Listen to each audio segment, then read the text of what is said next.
എന്നാലും ഇവൻ ഈ കോപ്പിലെ പേരിട്ട് ആരാന്ന് ഞാൻ ആലോചിക്കുന്നത്. പേരിട്ടതെന്റെ അച്ഛൻ. വണ്ടിയുടെ മുന്നിൽ കയറുന്ന ഒരുമാതിരി മുണഞ്ഞ വർത്താനം പറഞ്ഞാലുണ്ടല്ലോ.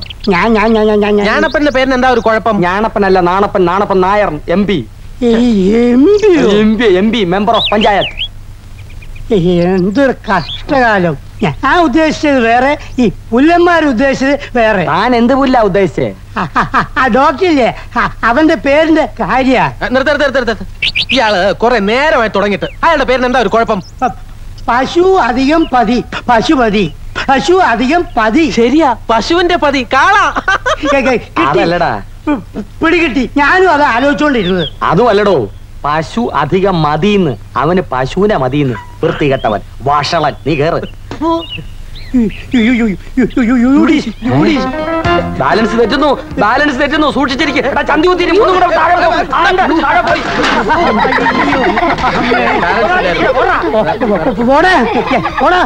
എന്തെങ്കിലും പറ്റിയോ? മാറി തടവോ മറ്റോ വേണോ? എന്ത് പറ്റി? മുട്ടിയോ തടവണോ? നാണമല്ലോ നിനക്ക്? വഴിയ പോണ പെമ്പിള്ളാരെ നെഞ്ചത്തോട് സൈക്കിൾ കയറ്റിട്ട് കിന്നാരം പറയുന്നു. വാ സൈക്കിളിൽ പോം. ഒരു മധ്യസ്ഥൻ കുതികാല് വെട്ടി. എന്തെന്റെ സുഖം കാണിക്കരുത് കേട്ടോ ബാല. പറഞ്ഞതാ കാര്യമായിട്ട് തന്നെയാ. ഒന്ന് രണ്ടും പറഞ്ഞ് വഴക്കുണ്ടാക്കാൻ വരരുത്. നീ എന്ത് ചെയ്യും? എന്റെ കാര്യം പറഞ്ഞ് നിങ്ങൾ വഴക്കിടല്ലേ? അതൊന്നും സാരില്ല. ഞങ്ങൾ ബാല്യം മുതലേ അങ്ങനെ. ഇവിടെയാണ് മുട്ടിയത്. വേദനയുണ്ടോ? എന്തിന്റെ വേദനയാണെന്ന് മനസ്സിലായി. കുമാരി വെക്കോളൂ. Thank you. വൈകുന്നേരം കാണാം.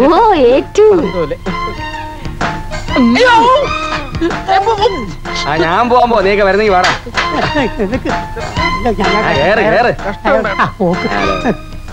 പോക്ക് കണ്ട ഹൈവേ ആക്കാൻ പോവാ. റോഡുകളൊക്കെ വളരെ മോശമാണല്ലോ. അയ്യോ,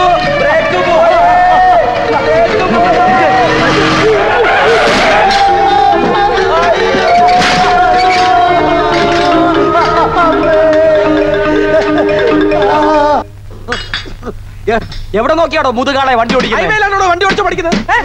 വണ്ടി വരുന്നത് കണ്ടൂടെ? തന്റെ ഒന്ന് മുഖത്ത് കണ്ണില്ലേടോ? തന്റെ മുഖത്ത് കണ്ണല്ലാതെ പിന്നെ കുന്തായിരിക്കണ പറയുന്നുടോ. താനൊക്കെ കണ്ട അലവലാതി പെണ്ണുങ്ങളുടെ വായു കിടന്ന് വണ്ടിയുടെ നെഞ്ചോട്ട് കേട്ടിട്ട് ഒരുമാതിരി കളിയാക്കുന്നോടാ. പെണ്ണുങ്ങളെ കുറിച്ച് അനാവശ്യം പറയരുത്. ഞങ്ങളുടെ സൈക്കിളിന്റെ കാശ് താടോ. അയാളുടെ മുടിഞ്ഞ ഒരു തൂവാല കേടോ. നമ്മളെ സൈക്കിളിന്റെ കാശ് തരണം. സൗകര്യമില്ല. ഇല്ലെങ്കിൽ മൂട്ട വണ്ടി ഞങ്ങൾ തട്ടി പൊട്ടിക്കും. വണ്ടി കൈയ്യടാ തെണ്ടികളെ. നാളെ രാവിലെ കാശ് കിട്ടിയില്ലെങ്കിൽ ഞാൻ ഈ മീശ വടിക്കും. നാളെ നേരം വെളുക്കുന്നതിന് മുമ്പിൽ പരിഹാരം കണ്ടില്ലെങ്കിൽ ഞാൻ എന്റെ മീശ വെക്കും.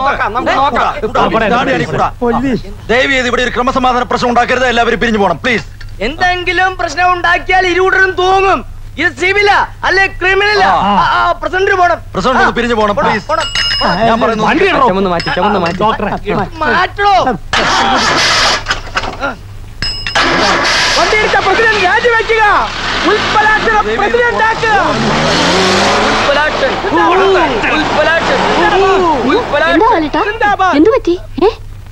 എന്ത് പറ്റാൻ ഇതിനപ്പുറം? വേണ്ട, ഒന്നും പറയണ്ട. എനിക്കൊന്നും കേൾക്കാൻ വേണ്ട. ഞാൻ ഇനി ഒരു നിമിഷം പോലും ഈ പോക്കണം കൊണ്ട് നിൽക്കുന്ന പ്രശ്നമേ ഇല്ല. സാർ, കോട്ടൂരാൻ വരട്ടെ. കോട്ടൂരാനോ? ഏത് കോട്ടൂരാൻ? അയാൾ വന്നിട്ട് എന്താ കാര്യം? അല്ല, സാറിന്റെ കോട്ട് ഊരാൻ വരട്ടെ എന്ന് പറയായിരുന്നു. എന്നാ പിന്നെ തെളിച്ചു പറഞ്ഞൂടെ? എന്ത് കഷ്ടം നോക്കണേ. ഇങ്ങനെ അധൈര്യപ്പെട്ടാലോ ഡോക്ടറെ? അധൈര്യത്തിന്റെ പ്രശ്നമല്ല പ്രസിഡന്റ്. മാഡം 5 കൊല്ലം കഷ്ടപ്പെട്ട് പഠിച്ച് വെറ്ററിനറി ബിരുദമെടുത്തത് ഈ പോക്കണങ്കോടുള്ള തോന്നിവാസികളുടെ ആട്ടും തൂപ്പും കേൾക്കാനല്ല. ക്ഷമിക്കൂ ഡോക്ടറെ. മാഡം, 5 വർഷം ഞാൻ മലയായിൽ ജോലി ചെയ്തിരുന്നു. Johor, Perak, Kedah, Kelantan, Negeri, Sembilan, Pahang. അവിടെ ഒന്നുമില്ലാത്ത പ്രശ്നം ഇവിടെ മാത്രം. അതല്ല സാർ. Shut up, stupid. എന്തെല്ലാം വാഗ്ദാനങ്ങളായിരുന്നു ഈ തെണ്ടി പറഞ്ഞത്. വയ്യ, എനിക്ക് വയ്യ. ഞാൻ ഇന്ത്യ വിടുകയാണ്. പണ്ടെങ്ങാണ്ടോ ഫാഹിയാനോ ഹുയാൻസാങ്ങോ ഇന്ത്യയിൽ വന്നെന്നും പറഞ്ഞ് അവർക്ക് അവിടെ പണി ഉണ്ടാവില്ലേ? പക്ഷെ എനിക്ക് പണിയുണ്ട്. ഫ്രാൻസിൽ എന്താ ഉണ്ടായത്? വോൾട്ടയർ, മോണ്ടോസ്ക്യൂ, റൂസോ അവരെഴുതി. വിപ്ലവം ഉണ്ടായി അത്യാവശ്യത്തിന്. മാർക്സ് പലതും എഴുതി. അതിൽ നല്ലതാണ് എടുക്കേണ്ടത്, ചീത്തയല്ല. ക്യാപിറ്റലിസത്തിന് എന്താ കുഴപ്പം? അതിൽ സോഷ്യലിസം ഇല്ലേ? സോഷ്യലിസത്തിന് എന്താ കുഴപ്പം? അതിൽ ക്യാപിറ്റലിസം ഇല്ലേ? ക്യാപിറ്റലിസത്തിലും സോഷ്യലിസത്തിലും മാർക്സിസം ഇല്ലേ? അതൊന്നും ഈ പപ്പനും തെണ്ടിപ്പൊട്ടികൾക്ക് മനസ്സിലാവാത്ത എന്താ? Sorry Ammootty, you are educated. Thank you. Doctor Pashupati, ഇന്നത്തോടെ അവരുടെ ഗുണ്ടായുസം ഞാൻ അവസാനിപ്പിച്ചോളാം. Thank you sir. Thank you madam. ഓട്ടെ മുട്ടി, ഓട്ടോ. എന്റെ ഈശ്വര, ഇത്രയും വിവരമുള്ള ഒരു മനുഷ്യനെ ഞാൻ എന്റെ ജീവിതത്തിൽ കണ്ടിട്ടില്ല. ഇനിയിപ്പം പ്രസിഡന്റ് വെറുതെ ഇരിക്കും തോന്നുന്നുണ്ടോ? അയാളല്ലെങ്കിൽ ഇതുവരെ എന്താ ചെയ്തോണ്ടിരുന്നേ അല്ലേ ബാല? പിന്നല്ലാതെ അയാള് പന്തയത്തിൽ തോക്കും, മീശ വയ്ക്കേണ്ടിയും വരും. ഒരു ഐഡിയ. എന്താ എന്താ എന്താ ഈ ഭരണകക്ഷിയില് പ്രതിപക്ഷം കൂടി ലയിച്ചാൽ എന്താ? അല്ലെങ്കിൽ എന്തിനാ ലയിക്കുന്നത്? മക്കളെ, വേറെ ഒന്നും കൊണ്ടല്ല. ഒരു ദിവസം ആ പഞ്ചായത്ത് പ്രസിഡന്റിന്റെ കസേരയിൽ ഇരുന്നിട്ടില്ലെങ്കിൽ പഞ്ചായത്തിന്റെ ഉത്തരത്തിന്മേൽ ഒരു ശാപം കാണാം. എന്റെ അതോടെ ഈ പ്രശ്നം തീർന്നല്ലോ. നേതാവിനെ ഞങ്ങൾ ആക്കും. നേതാവ് തളരരുത്, ധൈര്യമാണ് വേണ്ടത്. എന്നെ കണ്ട് പഠിക്കൂ. ശേഷിയും ശേമുഷുള്ള ചെറുപ്പക്കാർ നേതാവിന്റെ പിന്നിലുണ്ട്. നേതാവ് ഈ പഞ്ചായത്തിന്റെ പ്രസിഡന്റ് ആയാൽ ഞങ്ങൾ കൊയ്യും വയലെല്ലാം ഞങ്ങളുടേതാകും പൈകിളിയേ. ഉൽപ്പലാക്ഷൻ സിന്ദാബാദ്, ഉൽപ്പലാക്ഷൻ സിന്ദാബാദ്.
ബൂർഷ്വാകളെ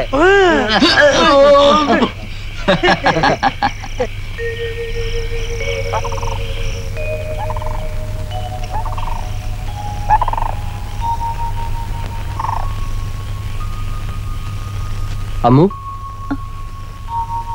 ഉഷയോട് എന്നെ കാണണമെന്ന് പറഞ്ഞേ ചന്ദ്ര. പപ്പേട്ട, എന്താ അമ്മു? ഇങ്ങനെ കരയാണോ എന്നെ വിളിച്ചു വരുത്തിയത്? അച്ഛനായാലും ശരി പപ്പേട്ടനായാലും ശരി ഒന്ന് പറഞ്ഞ് രണ്ടാമത്തേന് ദേഷ്യം. ഇതിന്റെ ഇടയിൽ ഞാൻ അതിനിപ്പോ എന്താ പറ്റിയത്? വീട്ടില് വേറെന്തൊക്കെ ആലോചനകളുണ്ട്. ഞാൻ എന്താ ചെയ്യേണ്ടത്? ഞാൻ ആരെ വെറുക്കേണ്ടത്? പപ്പേട്ടന് അച്ഛനോടൊന്ന് വന്ന് ചോദിച്ചൂടെ? ചോദിച്ചു വെറുതെ നാണങ്ങട വയ്യ അമ്മു. ഒന്ന് തോറ്റു കൊടുത്തൂടെ പപ്പേട്ട, നമുക്ക് വേണ്ടി? ശരി, ഞാൻ അമ്മാവനോട് സംസാരിക്കാം. പക്ഷേ സമ്മതിച്ചില്ലെങ്കിൽ ഞാൻ നിന്നെ വന്ന് വിളിക്കും. നീ എന്റെ കൂടെ ഇറങ്ങിപ്പോരണം. വരില്ലേ? നീ വരില്ലേ അമ്മു? എടി അമ്മോ, വഴിനിലുള്ള കളിയും ചിരിയൊന്നും നിന്നോട് വേണ്ടെന്ന് പറഞ്ഞിട്ടില്ലടി. അതിനെങ്ങനെയാ? അവൻ പെണ്ണിന്റെ പറയുന്ന മാറിയിട്ട് വേണ്ടേ? വാല് പോലെ ചുറ്റി നടക്കല്ലേ? തുറച്ചു നോക്കാതട നീ. വടി കുത്തിപ്പിടിച്ച് നടക്കുന്ന നിന്റെ മുത്തശ്ശ നോക്കിട്ട് ഞാൻ വരച്ചിട്ടില്ല. പിന്നെ കാന്താരിയോളം പോകുന്ന നീ പോടാ അവിടുന്ന്. മുത്തശ്ശി എന്താടി? വാടിയുടെ എല്ലാം നിന്റെ അച്ഛനോടൊന്ന് പറഞ്ഞു കൊടുക്കുന്നുണ്ട്. അവിടെ അഹങ്കാരി അമ്പടി കേമി. കൂട്ടും കൂടി നാട് മുഴുവൻ തെണ്ടി കിടക്കുന്ന തെമ്മാടി കണ്ടുപോലും നിന്നെ അവന്റെ കൂടെ. ഈ പടിക്ക് പുറത്ത് പോകണ്ട നീ. ഇനി നിന്നെ ആർക്ക് കല്യാണം കഴിച്ചു കൊടുക്കണമെന്ന് ഞങ്ങള് തീരുമാനിച്ചോളാം. ഭൂതത്തിന് പിടിച്ചു കൊടുത്താലും വേണ്ടില്ല, ആ ശപ്പിന് കൊടുക്കാണ്ടിരുന്നാ മതി. അമ്മു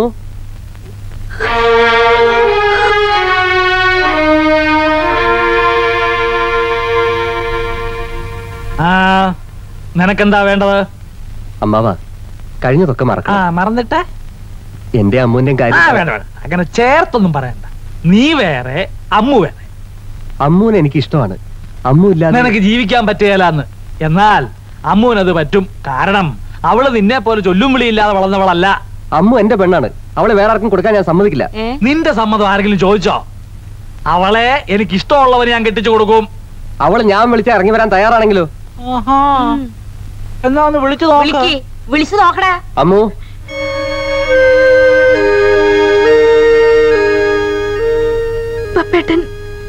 പപ്പേട്ടൻ ഇപ്പൊ പൊയ്ക്കോളൂ. അമ്മു ഞാനാ പറയുന്നേ, പപ്പേട്ടൻ പോവൂ. ഇപ്പഴോ? അച്ഛാ പൊടി പൊടിയാത്ത വാടി ഇവിടെ. ഇവിടെ ഇങ്ങോട്ട് വരും. അങ്ങേര് പറഞ്ഞു വിട്ടതായിരിക്കും അല്ലേ?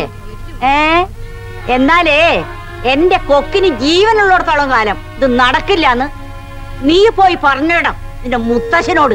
എടാ, പ്രസിഡന്റിനോട് കളിക്കാൻ നീ ഒന്നും ആളായിട്ടില്ല. ആ എരപ്പകളോട് പോയി പറഞ്ഞേക്ക്. ശിവക്ഷം. ഇത്ര പാകതയില്ലാതായി പോയല്ലോ എന്റെ പപ്പ. രാത്രി ഒരു വീട്ടിൽ കയറി ചെന്ന് പ്രായം തികഞ്ഞ ഒരു പെണ്ണിനെ വിളിച്ചിറക്കി കൊണ്ടുവരാൻ നോക്കുക.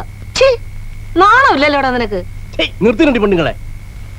വീട്ടിന് പുറകെ കൂടെ പതുങ്ങിച്ചെന്ന് നമ്മളെ വിളിച്ചോന്നും അല്ലല്ലോ. തന്തയും തള്ളി നോക്കി നിൽക്കുമ്പോഴല്ലേ ഒരു വലിയ അപരാധം. അയ്യേ, ഇങ്ങനെ ഒരു മുത്തശ്ശൻ. നീ പോട്ടെ, എന്റെ തനി ഗുണം വരും കേട്ടോ. അച്ഛൻ അവന്റെ സൈഡൊന്നും പിടിക്കണ്ട. എന്തോന്ന് സൈഡ്? ഇതുപോലല്ലേ എന്റെ ഒരു നട്ട പാതിരാക്കി നിന്റെ തന്തയുടെ മുമ്പിൽ നിന്നെ വിളിച്ചിറക്കി കൊണ്ടുവന്നത്. അന്ന് ഞാൻ ശരിയോടൊന്നും പറഞ്ഞില്ലല്ലോ. അന്ന് ഞാൻ ഒരു ചെറിയ വാശി പിടിച്ചിരുന്നെങ്കിൽ ഇതുപോലെ രണ്ടെണ്ണം ഇന്ന് ഈ ഭൂമിയിൽ കാണുമായിരുന്നോടി. ഈ അച്ഛന്റെ ഒരു കാര്യം. എടാ മോനെ, പപ്പ നീ പേടിക്കാതെടാ. ഈ മുത്തച്ഛൻ നിന്റെ കൂടെ ഉണ്ട്. ധൈര്യമായിട്ടിരി.